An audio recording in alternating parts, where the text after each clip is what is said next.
नमस्कार दोस्तों, समर्थ math academy में आप सभी का फिर से स्वागत है। ब्याज के इस चौथे भाग में आज हम समझेंगे चक्रवृद्धि ब्याज क्या होता है, उसमें किस किस प्रकार के फॉर्मूले यूज किए जाते हैं, शॉर्ट ट्रिक क्या होती है और उसी पर आधारित कुछ बेसिक क्वेश्चंस। तो चलिए शुरुआत करते हैं। सबसे पहले तो ये समझने से कि चक्रवृद्धि ब्याज कहा किसे जाता है। जैसा कि साधारण ब्याज में हमने देखा था कि कोई धनराशि उधार ली जाती है, मान लेते हैं 1,000 रुपए, और उसे एक निश्चित दर ब्याज दर पर उधार लिया जाता है। तो साधारण ब्याज में क्या होता है कि ये जो धनराशि है 1,000 रुपए की, इसका 10% आप निकालिए, वो आएगा 100 रुपए। तो 100 रुपए का ब्याज आपको पहले वर्ष भी देना है, दूसरे वर्ष भी उतना ही। मूलधन का 10% मतलब 100 रुपए का ब्याज देना है। तीसरे वर्ष भी मूलधन का 10% मतलब 100 रुपए का ब्याज देना है। तो 3 वर्ष के अंत में आपको 1,000 रुपए तो मूलधन देना है, और ये 100, 100, 100 इन तीनों को मिलाकर 300 रुपए अलग से देना है ब्याज का। तो ये आपको मिश्रधन देना होगा 1,300 रुपए का। ये साधारण ब्याज, बहुत सिंपल सा। लेकिन चक्रवृद्धि ब्याज में इसी प्रकार की गणना की जाए अगर जाए तो उसमें क्या होता है, इस फर्क को आप समझिए। ये तो हो गया अपना साधारण ब्याज, ठीक है ना। लेकिन अगर हम बात करेंगे चक्रवृद्धि ब्याज की, तो उसमें क्या होता है कि अगर 1,000 रुपए उधार लिए गए 10% की दर से, तो पहले वर्ष इस मूलधन का 10% ब्याज देना पड़ेगा। मूलधन का 10% कितना होगा? 100 रुपए। अब अगर हम बात करें दूसरे वर्ष की, तो यहाँ दूसरे वर्ष का जो कैलकुलेशन होगा उसमें थोड़ा सा अंतर क्या होगा कि चक्रवृद्धि ब्याज में क्या किया जाता है कि जो मूलधन है और पहले वर्ष का ब्याज है, तो उस पहले वर्ष के ब्याज को मूलधन में जोड़कर जो 1,100 रुपए बनेंगे, उसे अगले वर्ष का मूलधन माना जाएगा। तो जो दूसरा वर्ष होगा उसमें क्या होगा कि पहले वर्ष का 1,000 रुपए और उसका ब्याज 100 रुपए, इन दोनों को जोड़कर 1,100 रुपए, इसे मूलधन मानकर, और दूसरे वर्ष जो ब्याज लगेगा वो अब इस 1,100 रुपए पर ब्याज लगेगा।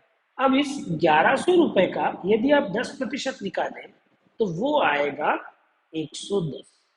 इसका मतलब दूसरे वर्ष का ब्याज कितना हुआ? 110 रुपए। जबकि साधारण ब्याज में दूसरे वर्ष का ब्याज कितना था? 100 रुपए। साधारण ब्याज में हर समय पर ब्याज समान होता है, लेकिन चक्रवृद्धि ब्याज में ब्याज बदलता जाता है। और ये ब्याज क्यों बदल रहा है, आप इस बात को भी समझिए।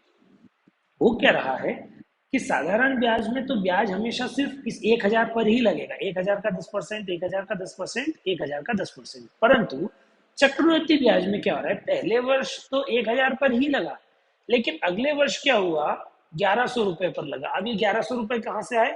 1,100 रुपए आए 1,000 और प्लस जो ब्याज बना था उस ब्याज को भी इसमें जोड़ दिया। मतलब हम ये कह सकते हैं कि दूसरे वर्ष में मूलधन पर तो ब्याज लगा ही लगा, साथ में पिछले वर्ष के ब्याज पर भी ब्याज लगा। तो इसलिए चक्रवृद्धि ब्याज को ऐसा भी बोलते हैं कि चक्रवृद्धि ब्याज में ब्याज पर ब्याज लगता है। ब्याज पर ब्याज क्यों लग रहा है? क्योंकि यहाँ आप देखिए, ये 100 रुपए ब्याज के थे और इस पर भी 10% हमने जोड़ा है, इसी वजह से ये 10 रुपए एक्स्ट्रा आ रहे हैं। ठीक है, आप अगर गौर से देखेंगे तो 1,000 पर आपने दिए 100 रुपए, और फिर इस 100 रुपए पर 10% आपने दिया 10 रुपए, इस वजह से टोटल ये बन रहा है ब्याज 110 रुपए का। बात समझ में आई? अब अगर हम बात करें तीसरे वर्ष की, तो तीसरे वर्ष में क्या होगा कि 1,100 रुपए तो यहाँ थे और 110 का ब्याज और जुड़ा, तो अब तीसरे वर्ष के लिए मूलधन क्या हो जाएगा? 1,100 प्लस 110 मतलब 1,210। ठीक।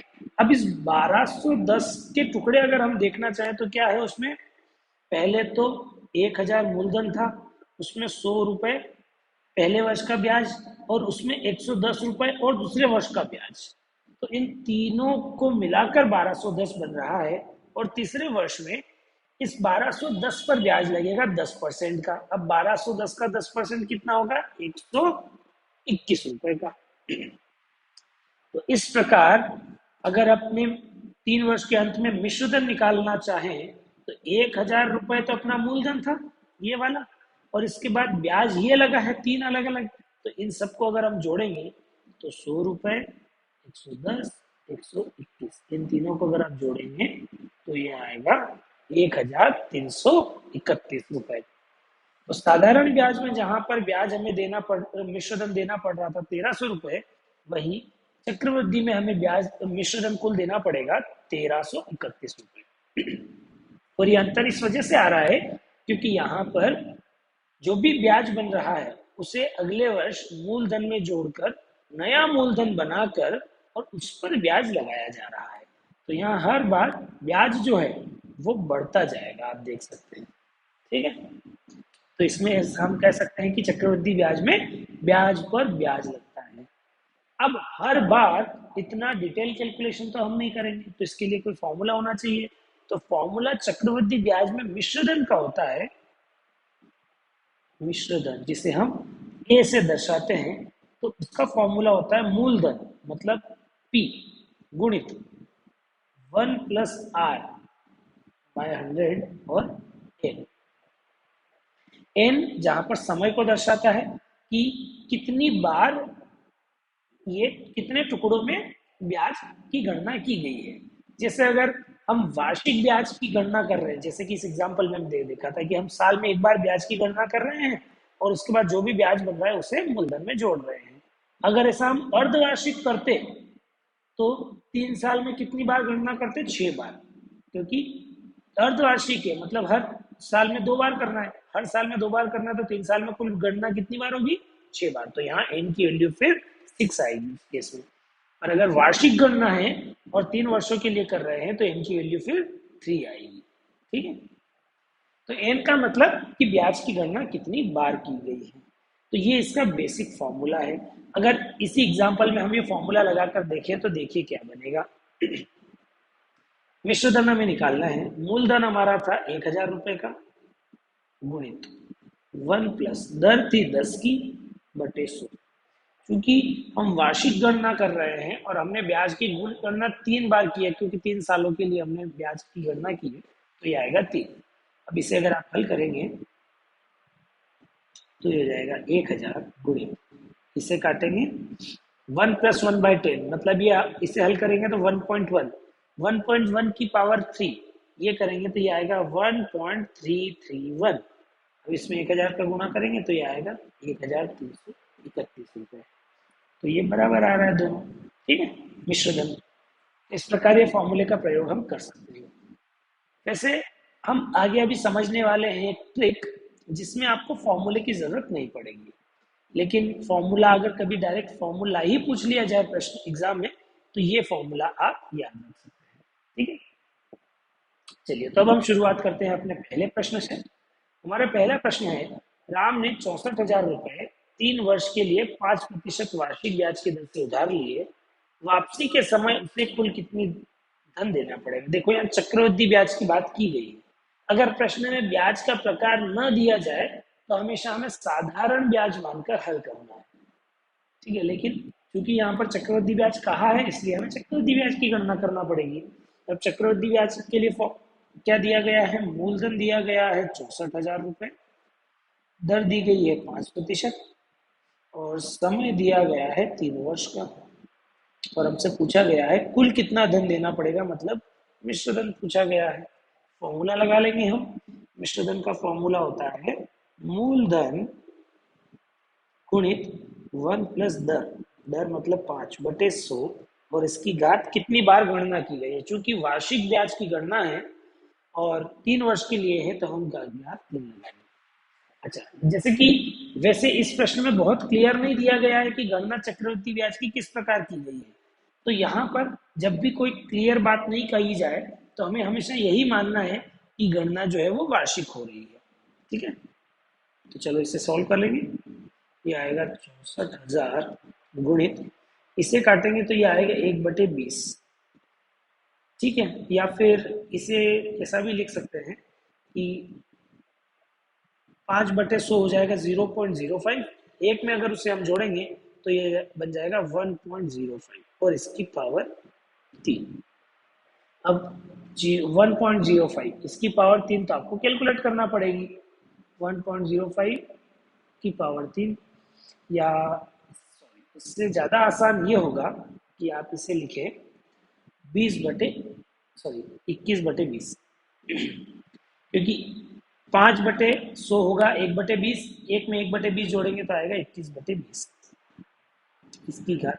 इसे आप आसानी से हल कर सकते हैं। 21 की घात 3 है, इसे अगर आप निकालेंगे तो 21 का क्यूब होता है 9261 और 20 का क्यूब होता है 8000। अब 8000 में 3 जीरो से तो 3 जीरो कट जाएंगे, 8 से काटेंगे तो 64 8 बार जाएगा। अब 9261 में यदि आप 8 का गुणा करेंगे तो ये आएगा 74,088। ठीक है, तो ये आपका मिश्र धन बन जाएगा। ये फॉर्मूले से आंसर आ गया। ठीक, तो आई होप ये सॉल्यूशन तो आपको पूरा समझ में आ गया होगा। अब इस प्रकार के प्रश्नों को यदि आपको ट्रिक से हल करना है, मतलब अगर आपको फॉर्मूला नहीं लगाना है, कैलकुलेशन तो लगभग ऐसा ही रहेगा, लेकिन फॉर्मूला ना लगाकर इसे एक शॉर्टकट मेथड से हल करना चाहें तो उसका मैं आपको तरीका समझाता हूँ। तरीका यह है कि सबसे पहले तो ब्याज दर देखना है। ब्याज दर कितना है? वार्षिक 5%। तो 5% वार्षिक ब्याज दर है, इसको आप फ्रैक्शन में बदलिए। तो 5% को भिन्न में बदलेंगे तो 5/100, मतलब ये आएगा 1/20। तो ये 1/20 दर्शा रहा है। 5% क्या दर्शाता है? 100 पर 5। उसी तरह 1/20 क्या दर्शाता है? 20 पर। तो ये 5% ब्याज दर्शाता है कि 20 रुपए पर 1 रुपए का ब्याज बन रहा है। ठीक है, तो आपको क्या करना है, हमेशा की जो भी दर है उसे फ्रैक्शन में बदलना है। तो ये 1/20 आएगा। 1/20 मतलब 20 पर 1 रुपए का ब्याज बन रहा है। 20 पर 1 रुपए का ब्याज बन रहा है, आपको क्या करना है, इधर 20 लिखना है और इधर 1 रुपए का ब्याज जोड़कर 21 लिखना है।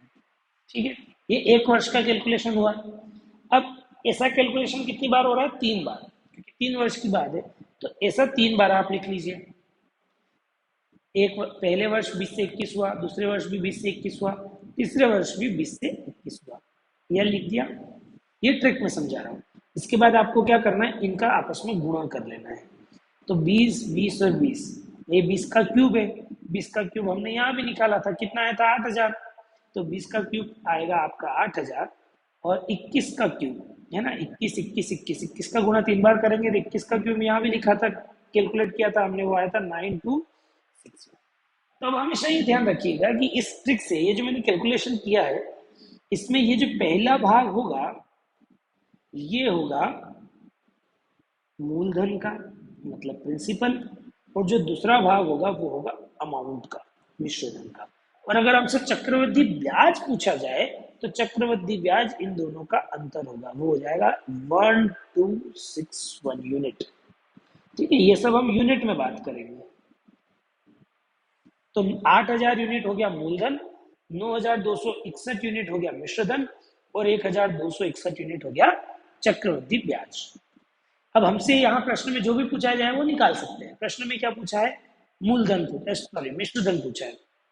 दिया क्या है? मूलधन। मूलधन दिया है, मिश्रधन पूछा है। तो मूलधन दिया है, मिश्रधन पूछा है, तो यूनिट से हम कैलकुलेट कर सकते हैं कि 8000 यूनिट का मान वास्तव में 64,000 रुपए। 8000 क्या है? यूनिट में मूलधन, वास्तव में मूलधन कितना है? 64,000।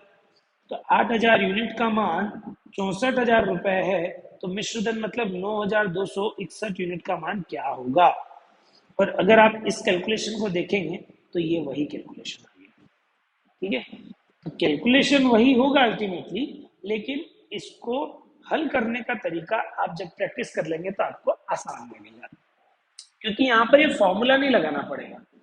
बस भिन्न जो परसेंटेज है उसे भिन्न में बदलो और उतना 3 बार लिखो और फिर उनका गुणा करो। यहाँ पर भी वो हम तो कर ही रहे हैं।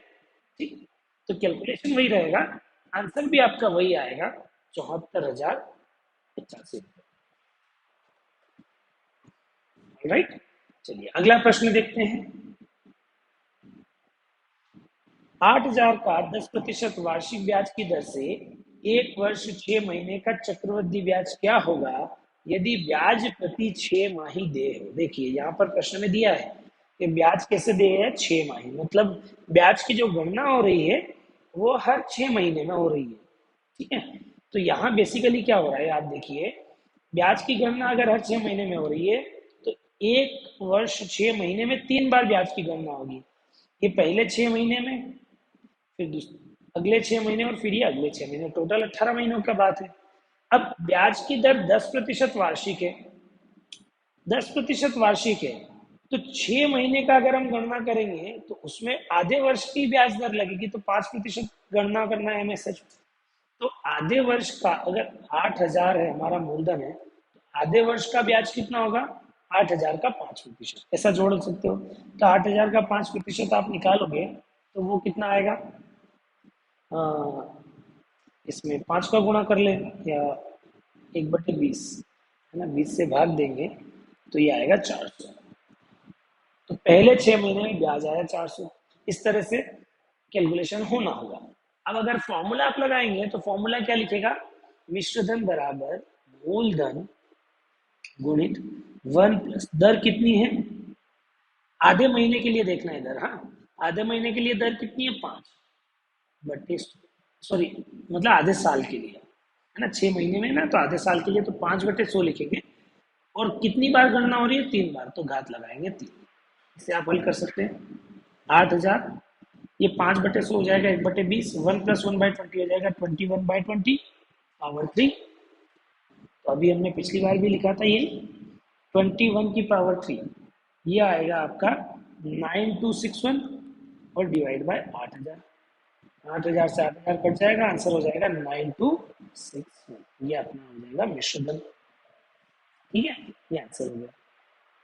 अब इसी क्वेश्चन को अगर आप शॉर्ट ट्रिक से करना चाहोगे तो कैसे होगा, ये देखिए, ब्याज दर कितनी है, 10% वार्षिक, परंतु हम गणना कैसी कर रहे हैं, 6 माह की, तो 6 महीने में ब्याज दर कितना हुआ, 5%, 5% को फ्रैक्शन में बदलेंगे तो 5/100, 5/100 मतलब 1/20, मतलब 20 रुपए पर 1 रुपए ब्याज लग रहा है, 20 रुपए पर 1 रुपए ब्याज लग रहा है, तो 20 रुपए का बना कितना, 21, ये पहले 6 महीने में, और ऐसे 6 महीने कितनी बार हो रहा है, 3 बार, तो 3 बार लिखो आप। अब इनका गुणा कर लो, तो 8,000, 20 का 3 बार गुणा करेंगे तो आएगा 8,000, और 21 का 3 बार गुणा करेंगे तो आएगा 9261। अब प्रश्न में ऑलरेडी जो मूलधन दिया गया है वो 8,000 रुपए का है, और यहाँ हमने जो यूनिट में निकाला है वो भी 8,000 है, मतलब ये तो एक्चुअल वैल्यू आ गई। तो 8,000 अगर हमारा मूलधन है तो मिश्रधन हो जाएगा 9,261 रुपए, और यही अपना आंसर। अगला क्वेश्चन देखते हैं, 10% वार्षिक चक्रवृद्धि ब्याज की दर से 2,000 का 2 वर्ष 6 माह का ब्याज क्या होगा यदि ब्याज वार्षिक दे हो, ब्याज के साथ दे है वार्षिक, मतलब ब्याज की गणना वार्षिक हो रही है।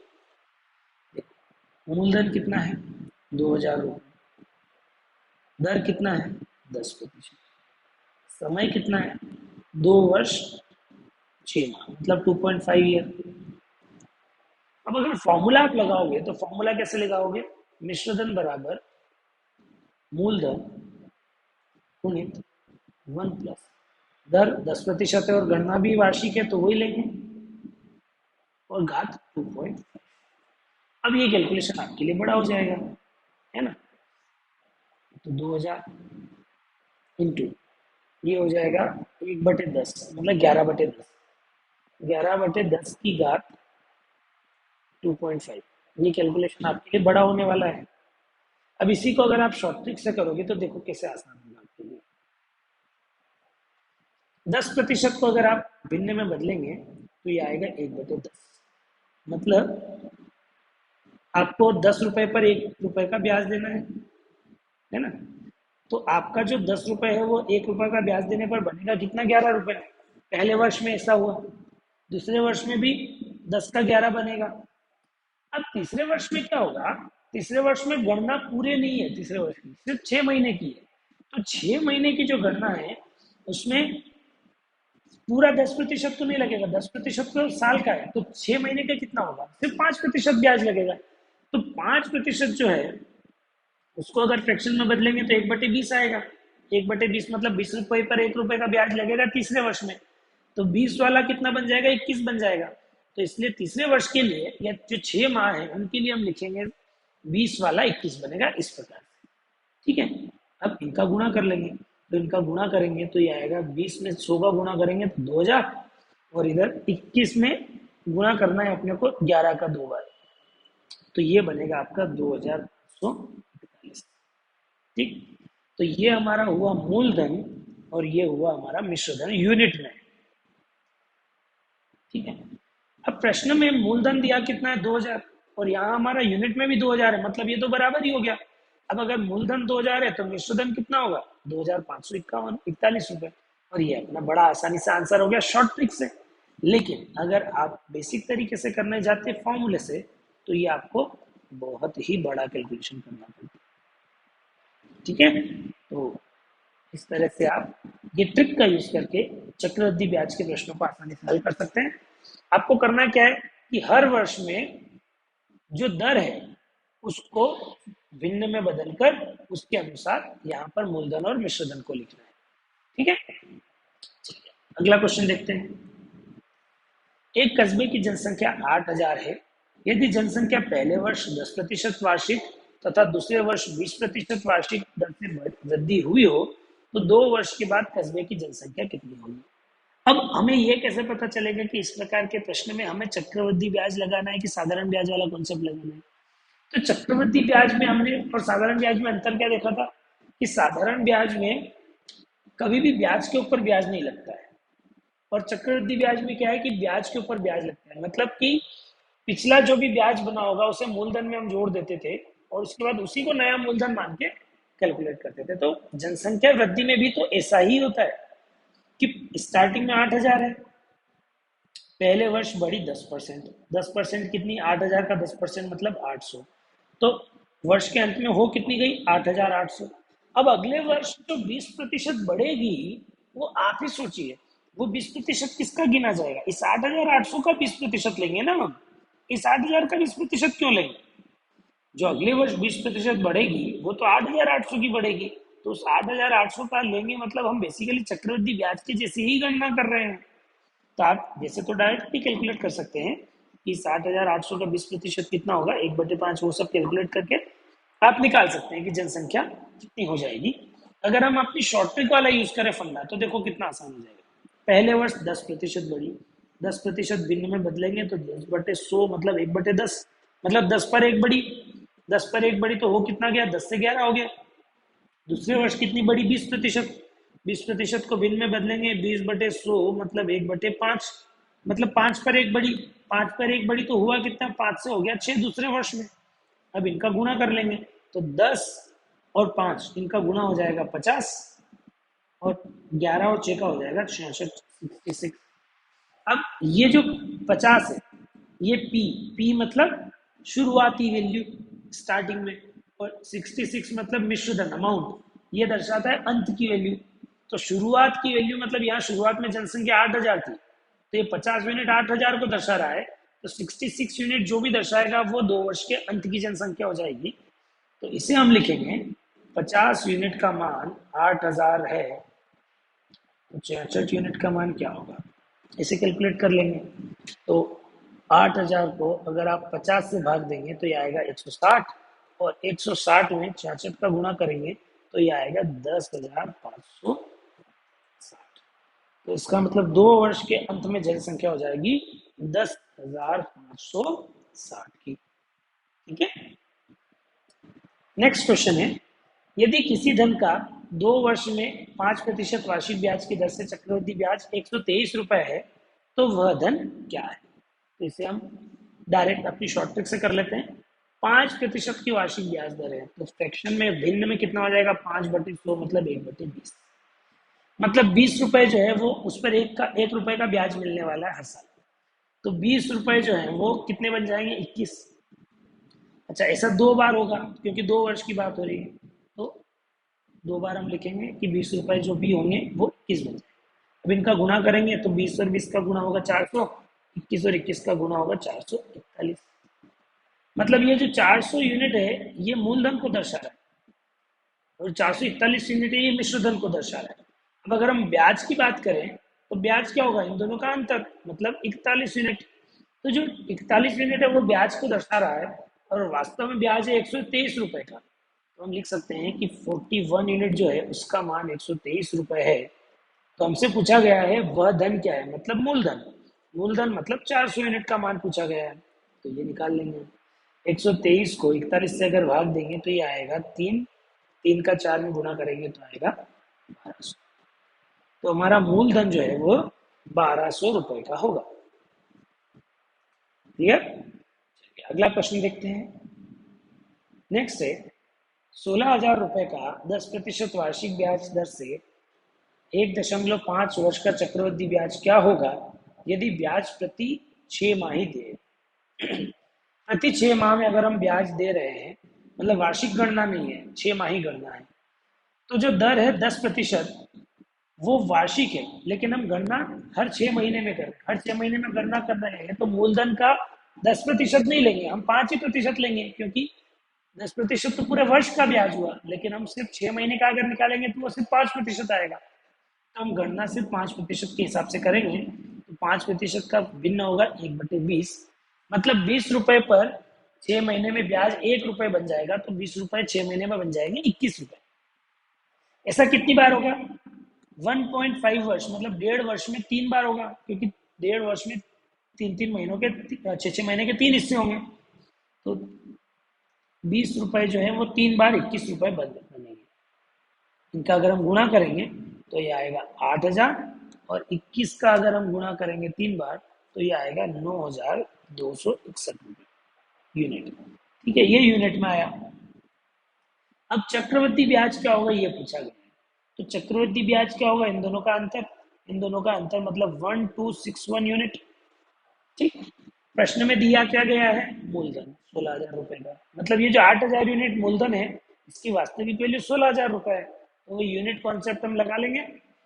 8,000 यूनिट का मान 16,000 रुपए है, तो चक्रवृद्धि ब्याज मतलब 1261 यूनिट का मान क्या होगा।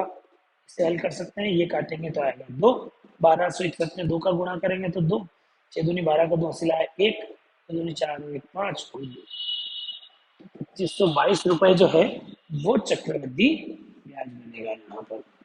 ठीक है, नेक्स्ट क्वेश्चन देखते हैं। किसी धन का 10% वार्षिक चक्रवृद्धि ब्याज की दर से 3 वर्ष का चक्रवृद्धि ब्याज 1655 होगा। किस धन का, मतलब हमें चक्रवृद्धि ब्याज दिया गया है और मूलधन पूछा गया है, तो ट्रिक लगा लेते हैं। 10% वार्षिक चक्रवृद्धि ब्याज है, भिन्न में बदलेंगे तो 1/10, मतलब 10 पर ब्याज 1 रुपए का मिल रहा है, तो मूलधन बन जाएगा 11। अब ये पहले वर्ष है, अब दूसरे वर्ष भी इसी तरह से बनेगा, तीसरे वर्ष भी इसी तरह से बनेगा। इनका गुणा करेंगे तो ये आएगा 1,000 और ये आएगा 1331। अब ये 1,000 यूनिट तो हमारा मूलधन हुआ, और 1,331 यूनिट मिश्र धन, और ब्याज अगर देखना है तो इन दोनों का अंतर, मतलब 331 यूनिट का ब्याज यूनिट में, लेकिन वास्तव में ब्याज कितना दिया गया, 1655 रुपए। इसका मतलब ये जो 331 यूनिट है इसका मान हो गया 1655। 331 यूनिट का मान 1655 रुपए है, और हमसे पूछा गया है किस धन, मतलब मूलधन। तो मूलधन मतलब 1,000 यूनिट का मान निकालना चाहेंगे हम, इसे हम कैलकुलेट कर सकते हैं। 1655 को अगर आप भाग देंगे 331 से तो ये जाएगा 5 बार, और 5 का गुणा करेंगे 1,000 में तो ये आएगा 5। तो ये हमारा आंसर आ जाएगा कि 5,000 रुपए पर 10% वार्षिक चक्रवृद्धि ब्याज की दर से 3 वर्ष का चक्रवृद्धि ब्याज बनेगा 1655 रुपए। नेक्स्ट क्वेश्चन देखते हैं।